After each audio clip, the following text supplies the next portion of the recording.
My Lai Massacre. On the 16th of March 1968, in the Vietnamese village called Shan Mai, U.S. soldiers carried out what became the largest massacre of civilians by American forces in the 20th century. Between 347 and 504 unarmed villagers, most of them women, children, and the elderly, were killed. Many women and girls, some as young as 12, were, before being murdered. Bodies were mutilated, homes were burned, and livestock was slaughtered. Witnesses described women using their bodies to shield children, only for soldiers to fire into them. One ditch alone held more than 70 dead. Then, platoons went hut to hut, killing entire families, bayoneting the wounded, and throwing grenades. Soldiers later testified that their orders had been to destroy everything, leave nothing, and treat anyone still there as the enemy. One soldier intentionally shot himself in the foot to avoid taking part. A few, like Michael Bernhardt, refused to kill, and later helped expose what happened. Massacre might have been even worse, if not for one officer, Hugh Thompson Jr., and his helicopter crew. Flying low over the village, they saw women and children being slaughtered, and at one point, Thompson landed between U.S. soldiers and terrified civilians, ordering his own gunners to fire on Americans if they kept killing. He personally evacuated survivors by helicopter, saving dozens. At first, the massacre was reported as a great victory, claiming that 128 Viet Cong were killed, and the unit was congratulated. Officers up the chain of command worked to hide the truth, but later on, when veterans like Ronald Reagan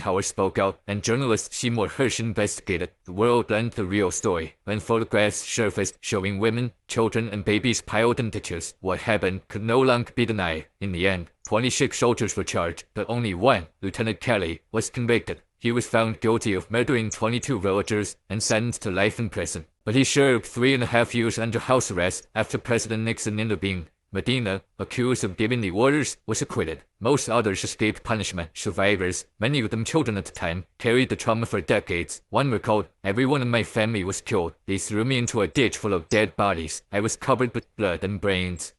Haditha Massacre.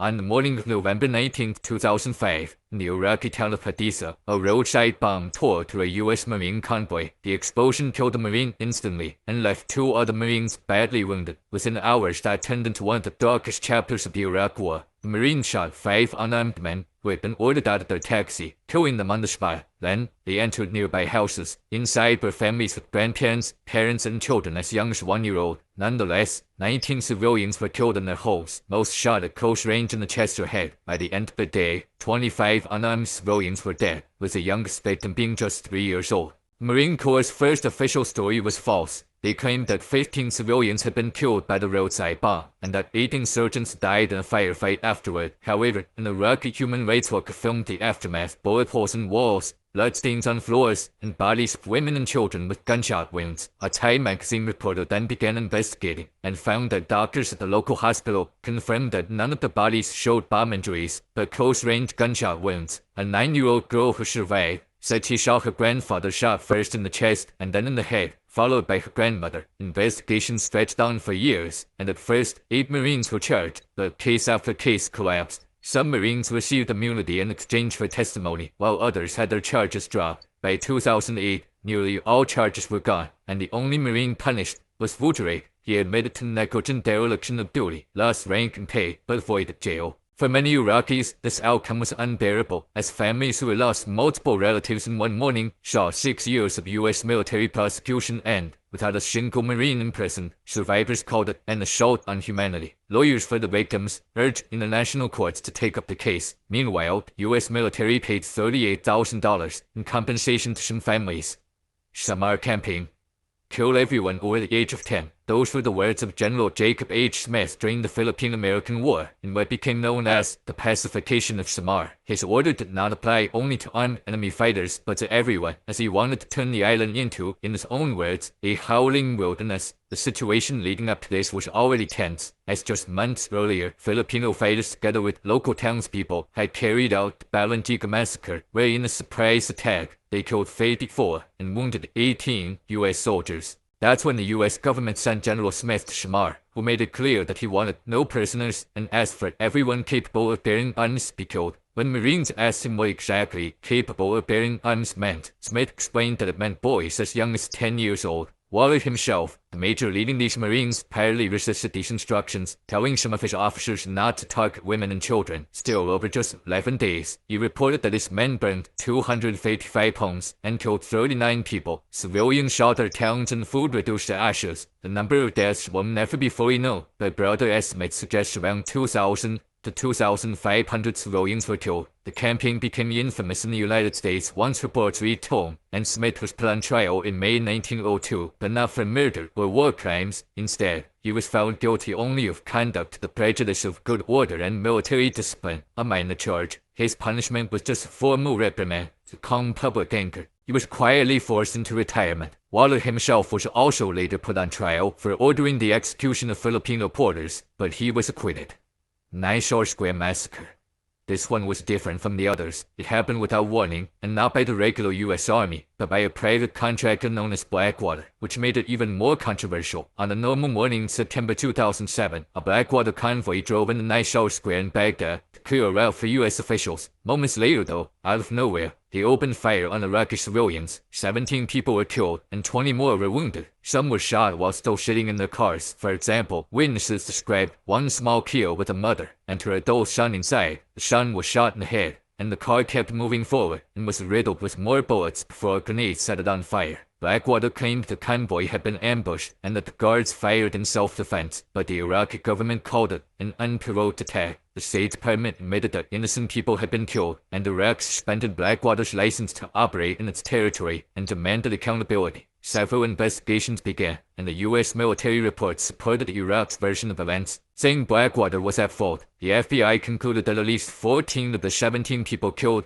had been shot without justification. Some Blackwater guards themselves told investigators that the shooting was wrong. One guard even kept firing after others shouted for him to stop, until another contractor aimed his weapon at him to force him to stand down. The massacre raised questions about the role of private military contractors, and Iraq demanded punishment for Blackwater and pressed for compensation. In the U.S., the House passed a bill to bring contractors under U.S. criminal law in war zones, though the Senate did not vote on it. Then, the State Department told Blackwater its security contract would not be renewed, and years later, the case reached U.S. courts. In 2014, 4 Blackwater guards were convicted in federal court. One of them was sentenced to life in prison, while the others received 30 years each under firearms laws. There were some appeals, but in the end, the man originally sentenced to life was once again given life in prison, while the other 3 had their sentences reduced to about half of what they were before. Later on, however, there was a final twist. In December 2020, President Donald Trump pardoned all 4 men. The decision triggered outrage in Iraq and harsh criticism from United Nations experts, who said the pardons violated U.S. obligations under international law. Abu Ghraib. The photos from Abu Ghraib are widely known around the world for how disturbing they look, but the background is even darker. To the public, Abu Ghraib was a normal detention and interrogation facility, but it wasn't at all. Inside, there was sexual humiliation to lengths we can't go to for obvious reasons, torture, physical abuse, and rape. There was even the killing of Manado al-Jamali, whose body was packed in ice, and later photographed with soldiers posing beside it. The shock was immediate and worldwide, so the Bush administration answered quickly, saying that these were isolated acts by a few rogue soldiers. However, organizations like the Red Cross, Amnesty International, and Human Rights Watch said the opposite, claiming this was part of a larger pattern across U.S. prisons in Iraq, Afghanistan, and Guantanamo. The Red Cross also reported that most Abu Ghraib detainees were civilians with no connection to armed groups. Then, internal documents showed how they were given approval for what were called enhanced interrogation techniques. These documents would be later known as the torture memos, for reasons you can imagine. They argued that the Geneva Conventions didn't apply overseas and didn't classify the detainees as prisoners of war, which allowed them to hold people longer without charges and denied them the rights normally given to prisoners of war. Other orders showed Lieutenant General Ricardo Sanchez authorizing the use of dogs, extreme heat and cold, reversed sleep cycles, and sensory deprivation. Inside the cells, prisoners were stripped naked and forced into humiliating poses, threatened with dogs, beaten, shackled in painful positions, deprived of sleep and warmth, and forced into sexual acts. Takuba reported one prisoner saw, as with a chemical light, detainees spoke her acid poured on their skin, being dragged by ropes tied to their genitals, and being mocked. Manado al-Jamali, whose death was ruled a homicide, never led to any criminal charges. At the same time, 36 detainees died in insurgent mortar attacks on the prison, which critics said violated the Geneva rule that prisoners should not be kept in active combat zones. In 2006, Supreme Court ruled that Geneva Conventions did apply, and 17 soldiers and officers were removed, while 11 were court-martialed. The punishments vary. One guy got 10 years, some 3, and others shorter sentences or even just reprimands or demotions. External contractors, such as the company CACI Premier Technology, also came under scrutiny. Pretty recently, in 2024, a jury found them liable for conspiring with military police to soften up prisoners through abuse, awarding 3 former detainees $42 million in damages. Jurors concluded that CACI interrogators facilitated mistreatment, even if they'd not personally carried out. Operation Speedy Express. This was one of the most brutal and controversial U.S. campaigns of the Vietnam War. You can get an idea of what really happened when you hear that the Army reported about 11,000 enemy killed, but recovered only 750 weapons from the dead. Operation Speedy Express, carried out from December 1968 to May 1969, and run under Major General Julian Ewell, had the official goal of destroying Viet Cong bases, cutting supply lines, and re-establishing U.S. control over a region considered a stronghold of the Viet Cong, the Mekong Delta. On paper, the operation looked like an overwhelming success, considering that just 242 American soldiers died, while the enemy lost 11,000. With a ratio of 45-1, it looked like a decisive victory, but the numbers hit something dark. The fact that only about 750 weapons were recovered means that thousands of those killed were probably unarmed civilians. The Army's own Inspector General later estimated that between 5,000 and 7,000 civilians were killed during the operation. The campaign relied on overwhelming firepower, like helicopter gunships, artillery barrages, and fighter bomber strikes in a heavily guarded region with civilians. This basically turned entire areas into free fire zones. David Hackworth, a highly decorated battalion commander, admitted openly, a lot of innocent Vietnamese civilians got slaughtered because of the Yule Hunt drive to have the highest body count in the land. Survivors and witnesses described whole villages wiped out, with civilians getting shot from the air as they tried to run. A Viet Cong commander later explained, most of the people killed were civilians because civilians were red. We soldiers held our positions. Reports of atrocities began to surface in 1969, but they were overshadowed by the My Lai massacre, which we've just talked about. In 1972, Newsweek published an investigation by Kevin Buckley and Alexander Shimpkin called Pacification's Deadly Praise. They had interviewed villagers and studied hospital records. In one provincial hospital, they found that 3/4 of the civilian wounds treated came from U.S. firepower, not Viet Cong attacks. Their conclusion was that thousands of civilians had been killed during Speedy Express. No Gun Ri Massacre. In the summer of 1950, during the Korean War, one of its darkest tragedies took place at a railway bridge near the village of No Gun Ri. U.S. commanders were afraid that North Korean soldiers were disguising themselves as civilians, so they ordered refugee movements to be blocked. The classified documents later showed that some commands actually went even further, authorizing troops to fire on groups of civilians who approached. Then, disaster struck. As waves of refugees fled south from the advancing North Korean army, they reached U.S. lines. There, they were stopped, searched, and glued near the railway tracks by No Gun Ri. American planes then shot at them. Survivors say ground troops soon opened fire too, driving them into the culverts and pinning them down in the bridge underpasses. Hundreds of South Korean refugees, mostly women, children, and the elderly, were caught under fire, and for 3 days, families screamed as they piled bodies on top of one another for cover, drank from a stream turned red with blood, and watched children die beside them. The death toll has long been debated, with survivors speaking of about 400 people killed, and U.S. veterans giving numbers ranging from dozens to several hundred. A South Korean government inquiry was able to confirm 163 people dead were missing by name, along with 35 wounded, and concluded that the real toll was likely much higher, around 230 to 300. Nearly half of the confirmed victims were children. For decades, the story was silenced, as survivors lived in fear under South Korea's authoritarian governance. It was not until 1999 that the Associated Press exposed the story worldwide, interviewing survivors and U.S. veterans. The reporting won a Pulitzer Prize and forced both the U.S. and South Korean governments to investigate.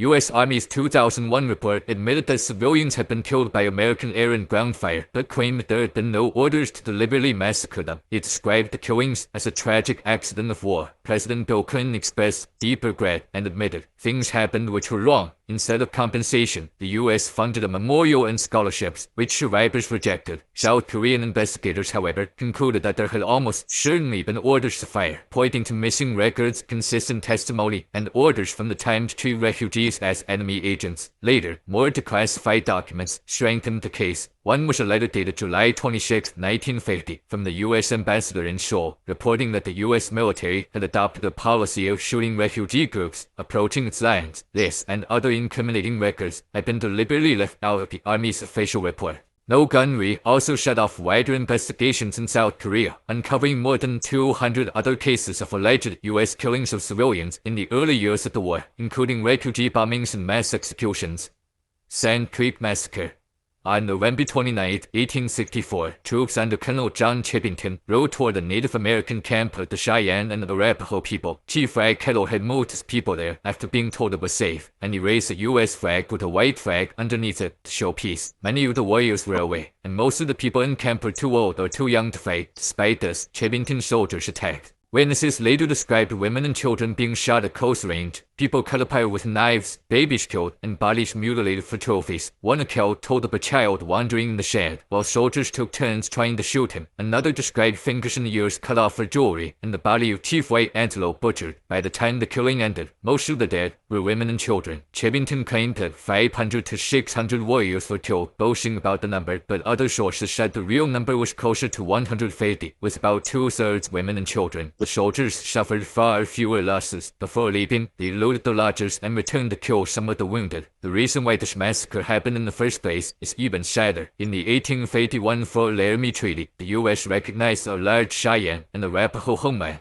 After the Colorado Gold Rush and new migration, they asked the natives for more land than was agreed, and a small group of chiefs signed for a wise treaty, ceding most of the land to appease the U.S. Many Cheyenne, though, rejected it as invalid, and tensions rose. The governor told friendly Indians to gather near forts in order to stay safe, and Colonel Chibington himself, while he declared openly that he had come to kill Indians, told those seeking peace to come under military protection at Fort Lyon. That's exactly what Black Kettle did, following his instructions, but his people were pushed out. He still believed the U.S. and white flags would protect them, but the massacre happened. In Colorado and Washington, the story was first reported as a victory, but the truth quickly surfaced. 3 investigations followed, including a congressional inquiry that called it a foul and dastardly massacre. Officers and scouts testified about the killings and mutilations. Captain Shaw, who had refused to fire, gave evidence and was murdered shortly after in Denver. Despite the findings, no one was court-martialed. Chibington had already resigned, and while his career ended in disgrace, he avoided legal punishment. A later treaty at the Little Arkansas promised survivors land access and reparations, but those promises were soon broken and replaced with much smaller reservations. Philippines concentration camps. During the Philippine-American War, concentration camps were used in Batangas, and one American officer described them as some suburb of hell. You'll soon understand why. Back then, General James Franklin Bell took command of U.S. forces in that area, and his goal was to starve the rebels and cut them off from any support. However, since there were many civilians there, they decided to put them into heavily guarded camps, as their homes, fields, and animals were destroyed. All civilians were required to carry identification papers, and anyone found outside the camps without them could be shot on the spot. Bell himself said, "Neutrality should not be tolerated," which meant that everyone was either an enemy or a friend, and anyone accused of helping the rebels risked execution. Conditions inside the camps were catastrophic. People were packed together in crowded spaces with poor sanitation, which made diseases spread quickly. Cholera, smallpox, beriberi, and even bubonic plague killed thousands. Food was also scarce, and some soldiers described groups of men being forced to dig their own graves before being executed, with the excuse that keeping them alive would take food away from U.S. troops. Torture was also performed, such as waterboarding. The death toll was incredible. Between January and April 1902, 8,350 people died in the camps. In some camps, as many as 1 out of every 5 prisoners died. To calm public anger in the United States, the Army's top public relations officer tried to defend the camps. He claimed they were meant to protect friendly natives, feed them, and teach them better hygiene. However, this claim collapsed when reports from inside the camp surfaced, with letters from soldiers and witnesses. Wounded Knee Massacre. Before sunrise at Wounded Knee Creek, cavalry surrounded the Native American band of Lakota and began collecting their guns. Tension grew as soldiers searched the people, and a deaf Lakota man named Black Coyote held onto his rifle, and during the struggle, it went off. In that instant, soldiers opened fire on the entire camp. Even though most Lakota men had already been disarmed, the army's Hotchkiss guns fired into the tents where women and children were hiding. In less than an hour, more than 250 Lakota were killed or fatally wounded. 25 U.S. soldiers were also killed. Survivors tried to flee, but they were chased and shot, and some soldiers finished off the wounded where they lay. A blizzard followed the massacre, and 3 days later, civilians gathered the frozen bodies and placed them in a mass grave. 4 infants were found alive, still wrapped in their mother's shawls. The army removed Colonel Forsyth, who led the operation, but later reinstated him. An inquiry criticized his tactics, but did not blame him. 19 medals of honor were then awarded for Wounded Knee. Native leaders and many others have condemned those awards for decades, and most recently, in 2025, the Defense Secretary announced the medals would not be revoked. If you want to discuss this video or suggest an idea for the next one, join my Discord.